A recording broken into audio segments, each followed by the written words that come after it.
third part of my 4 videos, I'll be introducing you to code, not movement code and loops, but I'll be introducing different types of coding blocks, like green action blocks and loops, as well as what they do and the importance of some basic blocks that you'll be using a lot. 4 parts, and so I'll be explaining to you guys the meanings of the different blocks. And so I'll first start off with the 3 blocks you guys will be using the most: the green action blocks, the orange flow control blocks, and the yellow sensor blocks. And so the action blocks control the actions that you'll be doing. They control the motors as well as image, sound, and light that go from the brick. The orange flow control blocks control the flow of the program. And in the orange flow control blocks, they contain things like loops and the start block. And finally, in the yellow sensor blocks, they allow you to program to read the inputs from the color sensor and all your different sensors. And so now this is a quick video on the basic blocks. The 3 most basic types of coding blocks. So first we'll start off with the most basic, the green action blocks. So with the green action blocks, you will be able to power your different motors, like the medium motor and your large motors. In doing so, you can also use your brick to display different messages, and you can also control sound. Next are the orange flow control blocks, and they control the flow of your code. These things consist of loops, so you can loop different programs and when you put them inside. Or you can just add wait, basically an amount of time that the robot just stops before you start another piece of code. And finally, all these down here, these are the code sensors, and these go from things like color sensors all the way to ultrasonic sensors. And so on our robot, we use 3 light sensors and a gyro sensor. And so those are the main things that we would be using for our robot when we're coding our sensors. And so you can code different things. There are many different modes that you can go through. And yeah, that's it for the most basic ones. Blocks and what they mean. And so if you don't understand what these blocks are and what they do, that's fine, because my friend Adam will be explaining them in the more advanced and intermediate coding programs. And so first, the red data operation blocks. They allow you to read and write variables, as well as compare values and much more, kind of like math. Next are the blue advanced blocks. These you don't use very much, but they allow you to manage files, Bluetooth connections, and other things. Finally, the light blue my blocks. They're programs that you can compress into one block for easy access and use. For example, if you wanted, instead of creating a loop, you could instead just make a my block of something you want to be repeated over and over, because you don't want to keep on making the loop for different programs. You can just compress it into a my block, and you can use it in any part of the code you want. And again, if you don't understand these, they'll be explained in the intermediate and advanced programming presentations. And so now this is a quick video on the advanced blocks. Next, 3 block types.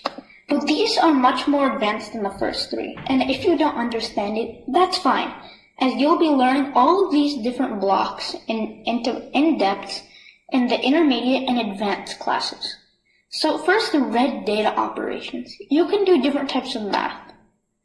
Things like addition, subtraction, division, multiplication, etc.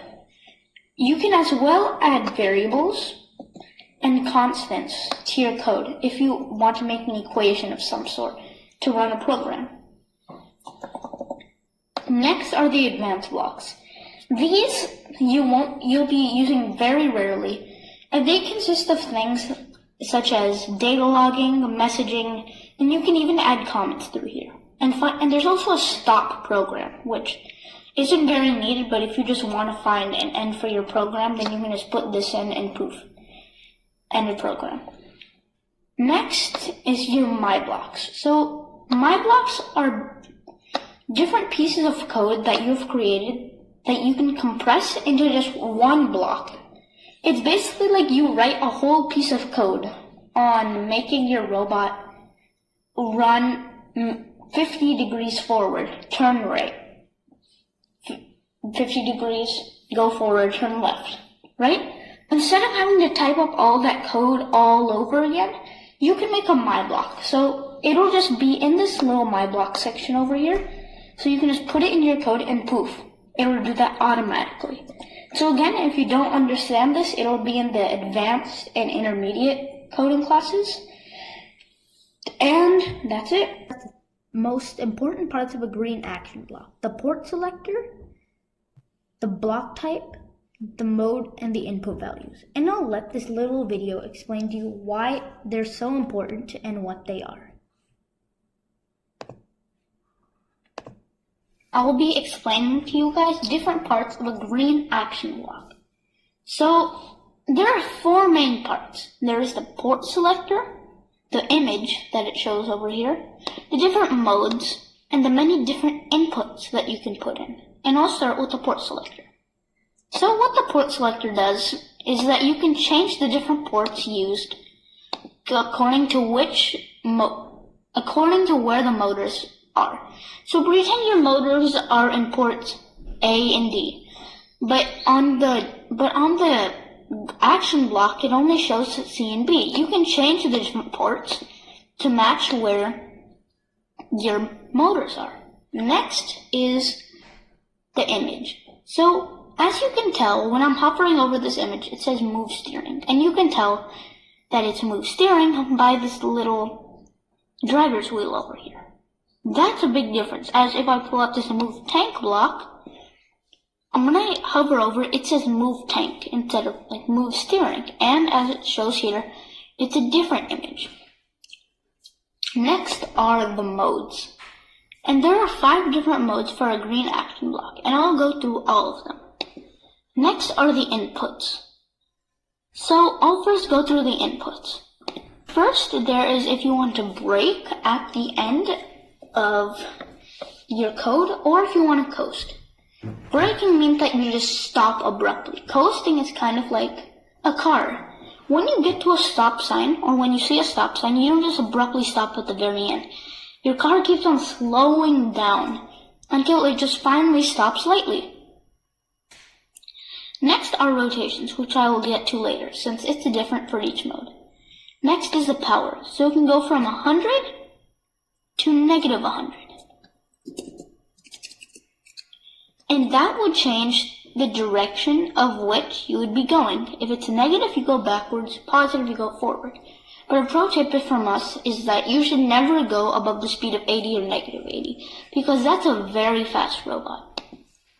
And finally is the steering itself. That's why it's called a move steering block. It can go from 100 to negative 100. And that means how much it'll turn. So if it's negative, so if I make it a negative, that means that it'll be turning left. And if it's positive, it'll be turning right. And so now I'll be changing the different modes. So first, rotations. That means the amount of times the wheels will turn fully. Next is degrees. So if you don't know much about geometry or circles, or shapes at least, there are things called degrees. And so degrees are the amount of angle that there is, or the amount you have to go around on a circle. So for us, your wheels are most likely a circle. And so when they go spin one time, that's 360 degrees. And so you can change this amount whenever you need to get to the amount of degrees. And so after that degree limit is reached, it'll stop. The robot will stop. Next is seconds. It's pretty self-explanatory. The robot will keep on running until the second limit is hit. So if we run the robot right now and we use this code, the robot will keep on going at 100 power and it'll turn right for 7 whole seconds. And after that 7 seconds, it'll stop. Next is on. It's basically just your robot will keep on going until the next piece of code comes along or you stop the robot. And finally is off, where the robot just doesn't work and you can either brake or just coast. And so those are the main parts of a green action block. Importance of the move steering and what it does. And so it is one of the most basic blocks that you'll be using for coding. It's a green action block and can be used to move forward, backwards, or turn. It controls both motors, and you can change the speed of the motors to rotations, the angle, and much more. And in your FLL coding journey, at least in the beginning, this is one of the blocks that you'll be using the most.